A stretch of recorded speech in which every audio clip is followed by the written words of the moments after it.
Ceci est l'histoire de l'explosion d'Halifax. Cette catastrophe était la cause de 2000 morts, 9000 blessés et des centaines de personnes rendues aveugles par les éclats de verre.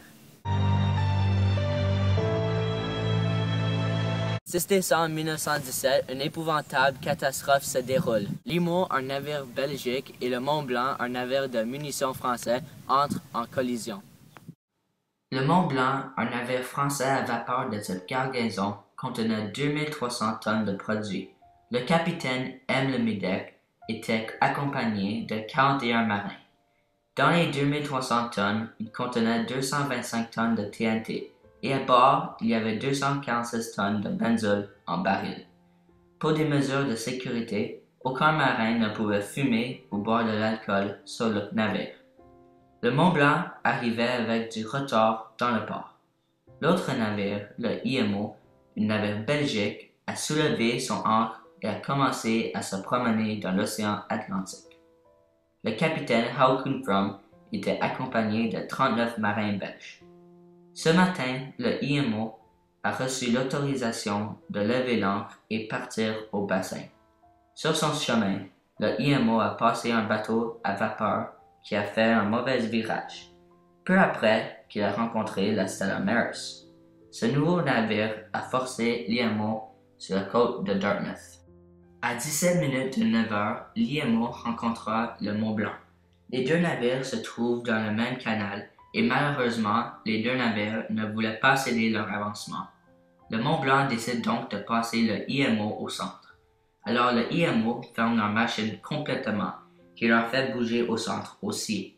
Le Mont-Blanc a presque arrêté, mais le IMO avançait encore. Les deux navires se frappent.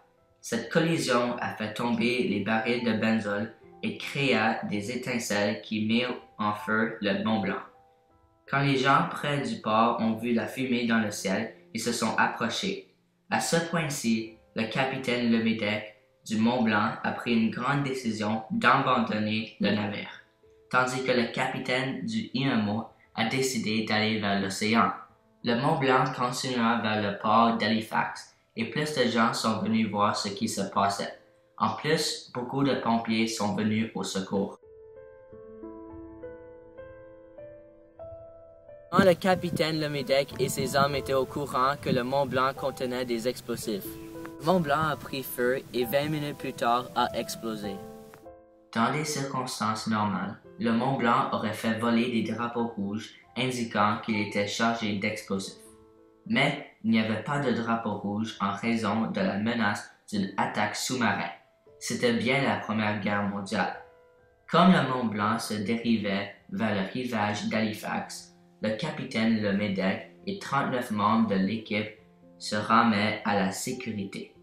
Après un moment de silence, à 9h05 dans le matin, le Mont-Blanc explosa dans une fraction de seconde. Encore aujourd'hui, les gens ne savent pas comment si peu de gaz a pu causer un si grand effet.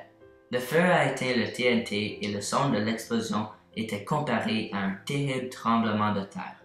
Le son était suivi par des éclats de verre et éclatements de bois à une portée de plus de 80 km. La communauté de Richmond était complètement détruite. Richmond était une grande communauté industrielle et résidentielle d'Halifax. Le Mont-Blanc n'était maintenant plus que des pièces de débris qui ont disparu. À cause de l'explosion, le navire IMO était lancé près de Dartmouth. La décision du capitaine du Mont-Blanc d'abandonner le navire a sauvé tous ses hommes sauf un. Sur le IMO, le capitaine Håkon From est mort avec 5 autres marins. L'explosion a tué 2000 personnes, dont 6000 d'entre elles avaient moins de 15 ans. 9000 personnes étaient blessées et 6000 avaient besoin d'attention immédiate. Ces personnes étaient des mères, des pompiers, des travailleurs et des enfants.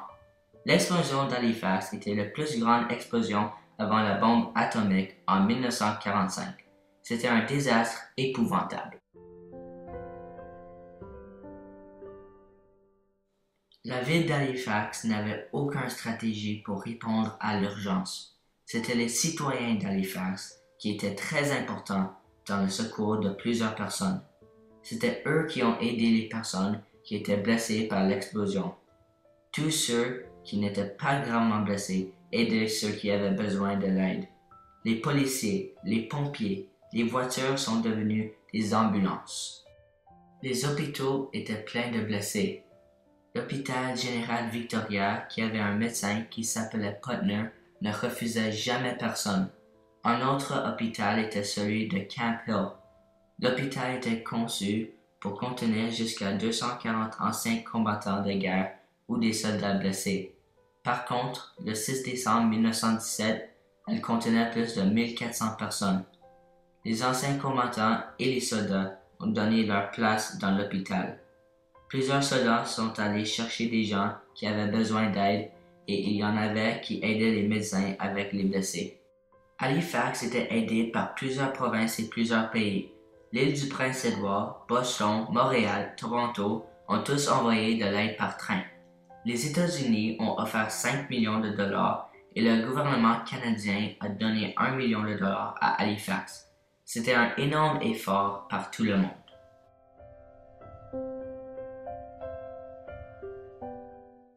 Le 22 janvier 1918, 6 semaines après l'explosion, le gouvernement du Dominion finalise la structure de la commission de secours d'Halifax. La commission était requise de rapporter des fonds pour la destruction et savoir les provisions Halifax avait besoin. La commission a assumé la responsabilité de réparer les propriétés, de construire des maisons temporaires et de donner les fonds et reliefs où c'était nécessaire. Il y avait 8000 sans-abri, donc tous ont eu de l'aide. En 30 jours, le militaire a construit des hébergements pour 1000 personnes. Des travailleurs locaux ont bâti 40 bâtiments à 2 étages qui pouvaient contenir 320 appartements. Ils ont aussi construit 4 blocs d'appartements contenant 16 appartements chacun. Beaucoup ont trouvé refuge contre les hivers rigoureux. Lentement, la ville a été reconstruite et les gens y vivent encore aujourd'hui. L'explosion de Halifax reste dans l'histoire comme une des explosions artificielles ayant fait le plus de dégâts et de victimes. L'explosion a causé un grand traumatisme civil. Chaque année, le 6 décembre, à 9 h, les cloches de tour mémorial à Halifax sonnent en souvenir des victimes de l'explosion.